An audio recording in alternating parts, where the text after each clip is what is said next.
से थोड़ा गहरा लगता है। ये छोटी छोटी सीढ़ियाँ, ज़्यादा बड़ी सीढ़ियाँ नहीं बनी हुई है। ये इस कुएं का बिल्कुल अंतिम पॉइंट है।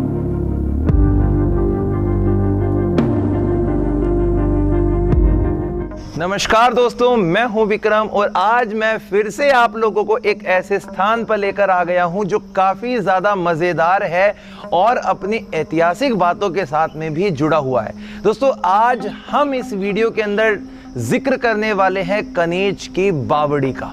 और ये बावड़ी कोई आम बावड़ी नहीं है, क्योंकि इसका इतिहास तकरीबन आज से 500 वर्ष पुराना बना हुआ है।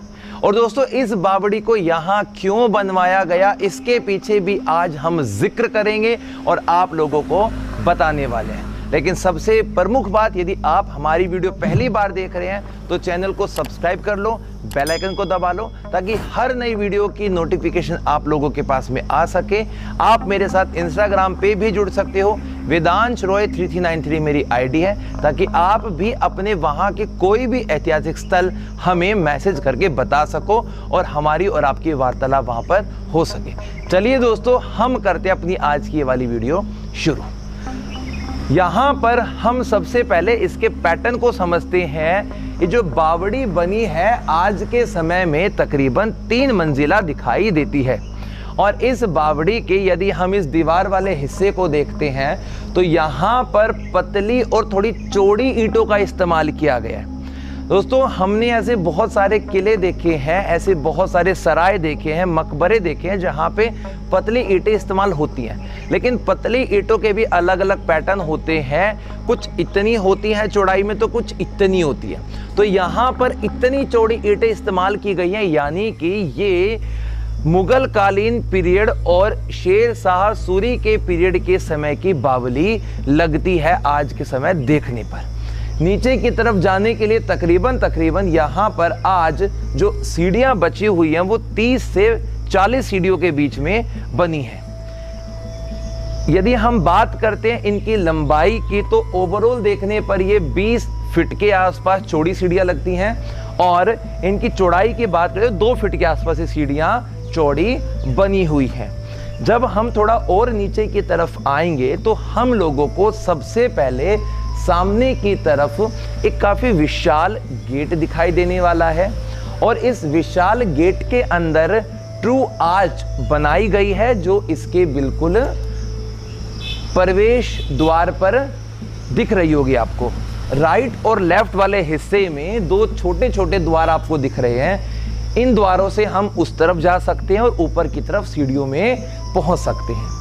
यहाँ वाले हिस्से में देखने पर इस पीपल के पेड़ ने इन दीवारों को जकड़ लिया है और थोड़े समय के बाद शायद इस दीवार को साथ में तोड़ भी दे। इसी प्रकार का जो नज़ारा है वो आपको इसके ऑपोजिट में भी दिखेगा, जहाँ पर दीवारों के बीच में से पीपल का पेड़ बाहर निकल कर आ रहा है। और जब हम थोड़ा और नीचे की तरफ चलेंगे तो यहाँ का जो तापमान है, टेम्परेचर है, वो नीचे जाते जाते ठंडा होता जा रहा है। बेशक से आज यहाँ पर पानी ना हो, लेकिन फिर भी ऊपर के तापमान में और यहाँ के तापमान में काफ़ी फर्क हम लोगों को दिखाई दे रहा है। अभी हम इसके दूसरी मंजिल की तरफ जा रहे हैं, जहाँ पर ये काफ़ी विशाल एक आर्च बनाई गई है। और इस आर्च को थोड़े समय पहले रिपेयर भी करवाया गया था, इसीलिए यहाँ पर टूट फूट ज़्यादा नहीं बनी हुई है। थोड़ा मैं आपको बारीकियाँ बताऊंगा कि ये बावड़ी यहाँ क्यों बनाई गई थी। तो 1538 के समय में सूरी वंश का शेरशाह सूरी और मुगल पीरियड का हुमायूं, इनके बीच में जब युद्ध हुआ था तो यहाँ पर शेरशाह सूरी जीत गया था। और उनके जीतने के बाद में सत्ता उनके पास आ गई थी और तकरीबन 1540 में उनके पास में पूरे भारत का, हिंदुस्तान का शासन आ गया था। और उसी शासन काल में उन्होंने एक बहुत बड़ा रोड तैयार किया, जिसे आज के समय में जीटी करनाल या ग्रैंड ट्रंक रोड के नाम से जाना जाता है। और इस बावड़ी से सिर्फ और सिर्फ 100 मीटर की दूरी पर वो जीटी रोड पड़ता है।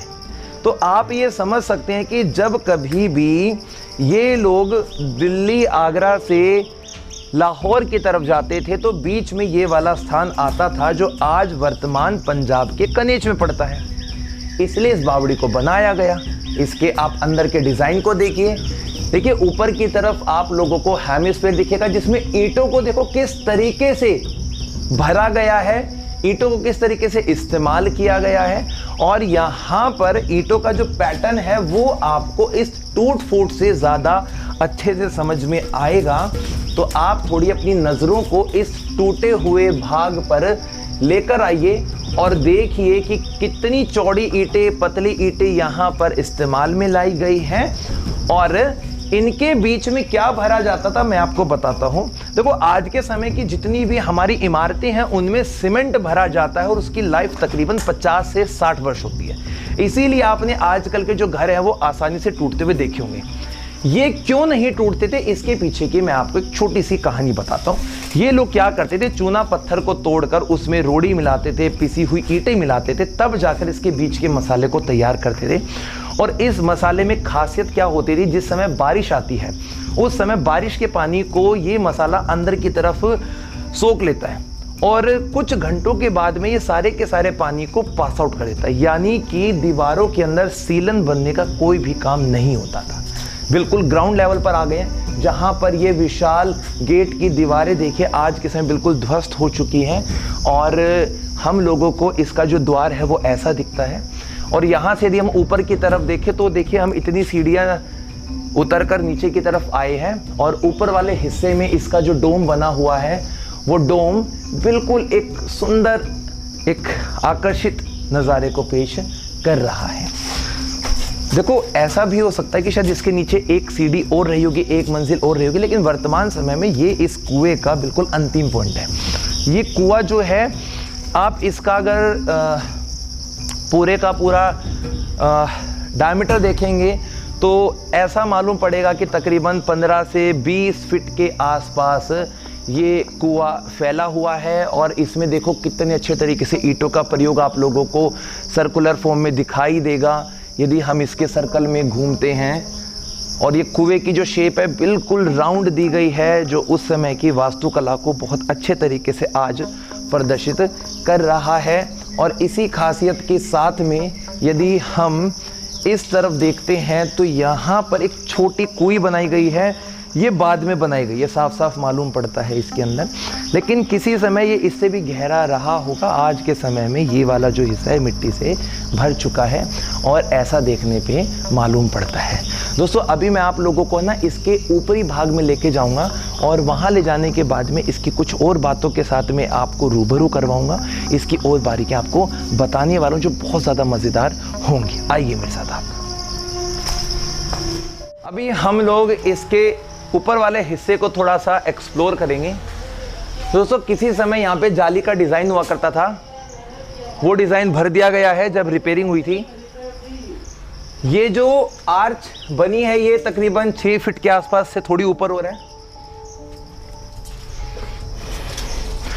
यहाँ से दो चीज़ दिखेंगी, इस तरफ तो हम लोगों को ऊपर जाने की सीढ़ियाँ दिखेंगी और इधर जब हम देखेंगे तो एक स्क्वायर फॉर्म का कमरा बना हुआ है जिसके अंदर का जो डिज़ाइन है नज़ारा कुछ ऐसा है। और यहाँ से भी ये बावड़ी आप लोगों को देखने को मिलेगी, कुआं देखने को मिलेगा। यहाँ से थोड़ा गहरा लगता है ये। एक बार इसके बिल्कुल ऊपरी भाग में चलेंगे हम लोग और वहाँ से इसकी और चीज़ों को देखेंगे। ऊपर चलने पर हम लोगों को ये दिए वगैरह रखने की लाइटिंग के लिए होल दिखाई दे रहे हैं। छोटी छोटी सीढ़ियाँ, ज़्यादा बड़ी सीढ़ियाँ नहीं बनी हुई हैं। यहाँ पर भी यही दिए रखे क्योंकि पहले के समय में दिए जलाकर ही रोशनी की जाती थी। ये देखो इसकी मिट्टी निकल चुकी है। और अब हम आ गए हैं इस बावड़ी के बिल्कुल ऊपर वाले हिस्से में और यहाँ से मैं आपको बताता हूँ इस बावड़ी की कुछ और बातें। शेरशाह सूरी का जो शासनकाल था वो टोटल मिलाकर 1540 से 1545 के समय तक का था और अचानक से उनकी मृत्यु हो गई थी 1545 के समय में। और यहीं पास में ही शेरशाह सूरी की सराय भी पड़ती है, तो इससे ये कनेक्टिविटी बन जाती है कि कनीज पहले पड़ता है और जो सराय वो थोड़ी सी आगे पड़ती है। तो जब कभी भी उनका पूरे का पूरा लश्कर आता होगा, उनका पूरे का पूरा एक सैनिकों की टुकड़ी आती होगी, या फिर राहगीर यहाँ से जब गुजरते होंगे, तो यही बावड़ी उनका एकमात्र साधन हुआ करता था उनकी प्यास को बुझाने के लिए। दिमाग में विचार ये आ रहा होगा कि ये बावड़ी सिर्फ 2 या 3 मंजिला ही गहरी क्यों है, राजस्थान की तरह 8-8, 9-9 मंजिल गहरी क्यों नहीं है। दोस्तों, पंजाब का जो ये क्षेत्र है लुधियाना के अंदर पड़ता है कनीज, और यहाँ पे जो पानी का स्तर है आज के समय का तो मैं नहीं कह सकता, लेकिन जिस समय बावड़ी बनी होगी 500 वर्ष पहले, तब इसके पानी का स्तर इतना ही नीचे रहा होगा, क्योंकि पंजाब के अंदर से बहुत सारी नदियाँ गुजरती हैं और इसी वजह से पानी के अंदर अगर हम देखते हैं तो उपलब्धता जो है वो जल्दी हो जाती है, इसलिए इस बावड़ी को इतना गहरा बनाया गया। लेकिन इसका जो इतिहास था काफ़ी ज़्यादा मज़ेदार था, और हमने आज यहाँ पर शेरशाह सूरी के समय की बावड़ी को देखा, उसको समझा, और इन सभी चीज़ों को देखने के बाद में हमें बहुत अच्छा लगा। आपको कैसा लगा कमेंट बॉक्स में ज़रूर बताइएगा। दोस्तों, वीडियो अच्छी लगी तो अपने सभी फ्रेंड सर्कल में शेयर कीजिएगा। नई वीडियो बहुत जल्द लेकर आएंगे, तब तक के लिए जय हिंद, जय भारत, सत श्री अकाल।